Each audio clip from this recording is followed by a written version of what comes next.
In this episode, therapists of Reddit, do abusive people know they are abusive?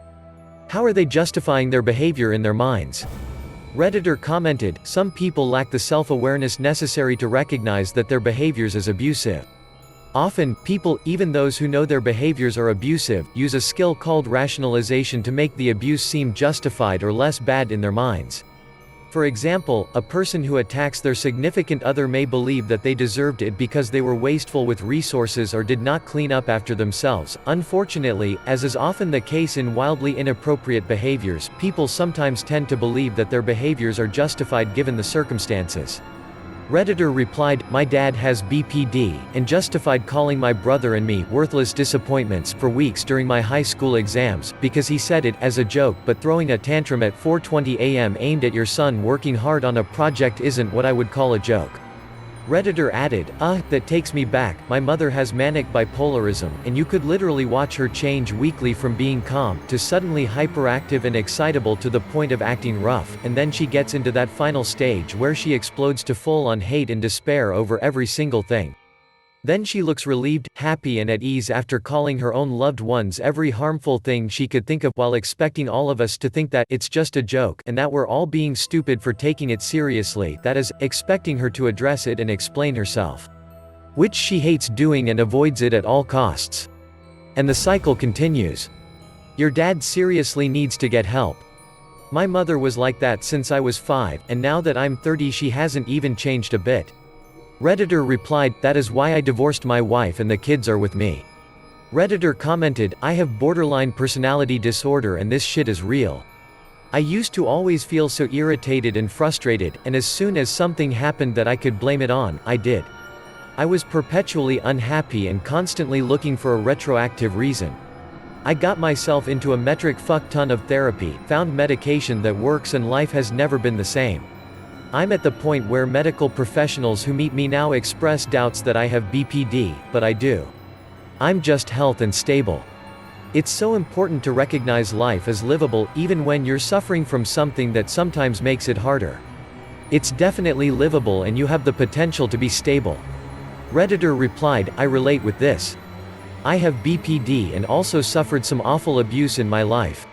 As a result, the BPD plus PTSD mean I have some pretty toxic defense mechanisms. DBT and mood stabilizers completely changed the game.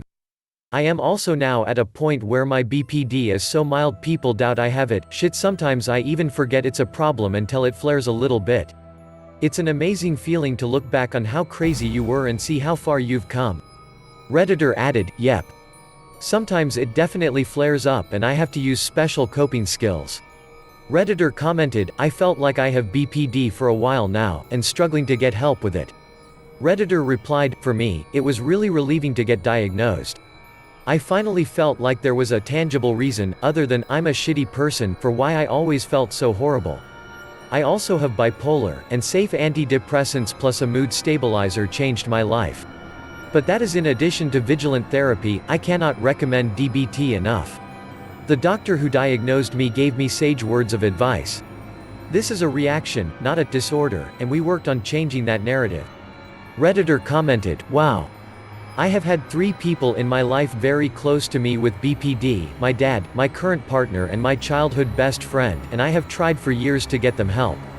My therapist keeps telling me sometimes people aren't capable of help and it's not up to me to save them, and that I need to do what is right for me and have relationships with people who don't emotionally abuse the fuck out of me, but it makes me so depressed thinking that they will never get out of their delusion and mental state and that they may never be healthy or able to have healthy relationships. Hearing that even one person has gotten out of that very deep and dark hole and is happy, healthy and well balanced gives me so much hope. I was starting to think it wasn't possible.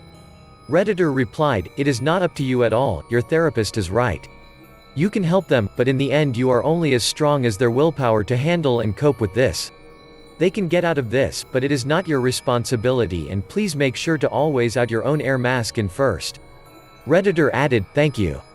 I am working on separating myself from them for my own mental health. I just hate the thought of them being alone. Like they have no one because of the way they treat people. It just is the most depressing thought to think about them losing everyone they love and never really having the self-awareness to understand why. Like, how lonely and scary that must be. Redditor commented, is me. I have never been physically abusive, but I've certainly rationalized emotional abuse to some of my partners growing up, and only in the past few years have really started to learn about the experiences and normalization that I went through to develop them. I hate myself my entire teenage years and had a really messy childhood time growing up, which lead me to not have a normal understanding of relationships, both familial and intimate. I lied, emotionally manipulated, and insulted partners for my own amusement and because I had control. I hated myself after I did it, but I would still get back into anger when I snapped out of my loving and remorseful phase where I just shit on myself. I also never learned to be angry growing up. I never got a normal childhood and I'm mad about that, but I never learned how to express it because I had to grow up basically in the span of 48 hours, and even before that never had the opportunity to express anger. Both of these really played into where I got the foundation for my anger issues and ultimate abuse towards people, mostly partners, as, I now realize, it was the only time I felt control of life. I'm now in a fantastic relationship with a therapist, never mind, but just studying, and am working through a lot of this shit. I hate myself for what I did for those years, but also am learning to forgive and grow as a result. Redditor replied, this.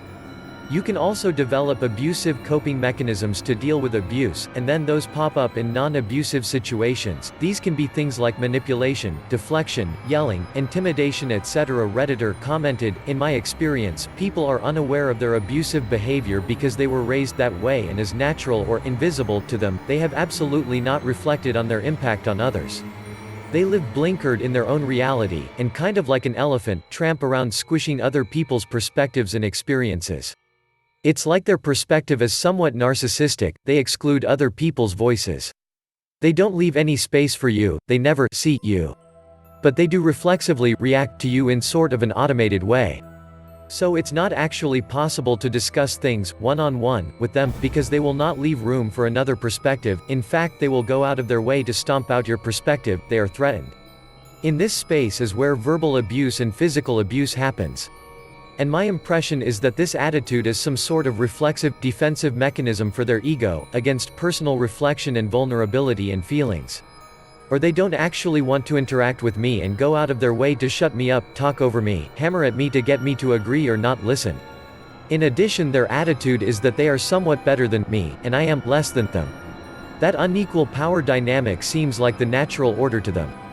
I feel that the closed-minded, entitledness, righteousness, misogyny, racism, bigotry, superiority is inherent in their attitudes. Redditor commented, not a therapist, but my work involves psychology. Most abusive people, as far as I have observed, know they're abusive. But as others have said, they convince themselves that the abuse is justified because of the actions of the victim. They know, deep down, that their behavior is unacceptable but will argue to the death that the victim deserved it or was better off for it because they don't want to, cannot accept that they are as bad as they likely suspect or fear they are. Redditor replied, yeah, my brothers beat me up BC I screwed up. I had to hide my bruises afterwards and made up excuses for when I go to school if they ever see my bruises. They even said I was an attention seeker BC I screamed when they beat me up when I was just screaming BC I was scared. Nice trauma me. Redditor added, I had strep throat, diagnosed and on antibiotics, when I was about 8 or 9. My dad starting slapping me around and then grabbed me up by my hair and wound up to kick me and I got so scared I screamed. He threw me down and sneered at me, oh yeah, you're so sick, you can scream just fine when you want to get me in trouble though. I remember this situation vividly, both because fever film memory and because I ripped the fuck out of my poor throat by screaming like that. Real painful. He didn't kick me though, and stopped beating me up because he was afraid the upstairs neighbor would call the police. He knew what he was doing was bad. He could stop when he was afraid of being caught. He was very good at making me feel that I was a little lying bitch even when he was lifting me up with a fist full of hair to kick me, too. That's all deliberate, but he would swear up and down that it didn't happen, and if it did, that I deserved it and made him do it. He would believe that and not at the same time. It's a mind fuck. This kind of abuse is a mind fuck. Hearing professionals talk about it, explain it, validate it is immensely empowering to me. Redditor commented, in domestic violence, yes, the perpetrator is usually aware that they're abusive, or rather, that their actions would be frowned upon were they publicly known. At least in societies where violence against partners or children is not considered normal and appropriate behavior. Injuries are in easy-to-hide spots. Victims are threatened to stay silent and/or cut off from unsupervised social interactions where they could tell. Some of the controlling behavior, never leaving the victim any money or easy transportation, is not just to keep the victim helpless, but also a way to keep them from resources where they could talk about what's going on. The other part is mental gymnastics to justify their actions. Beating children is usually wrong, but this child is so terrible it deserves it, or needs such treatment to behave. Or the victim provoked them. What counts as a provocation tends to get smaller and smaller over time. From not agreeing with the perpetrator in public to simply asking a question at home. Perpetrators will find slights in everything to use as a justification. After a while there are often no safe options left. Speak and get beaten for being annoying, stay silent and get beaten for pouting. Perpetrators tend to be good at what they do. There are of course the openly violent, uncontrolled drunks, as one common stereotype, who simply don't care and do whatever they feel like whenever they feel like it. But many are more subtle with their abuse and ease into it. Small acts they apologize profoundly for, more abuse that they rationalize and explain away, and as the victim is conditioned to comply, and there are no consequences to the hidden violence, things get worse and worse. Sometimes it's not fully conscious and simply a gradual release of control, with others it's a meticulously planned and enjoyed process. Redditor responded, "Well, this explains my stepdad." Thank you for watching. If you enjoyed the video, please like and subscribe.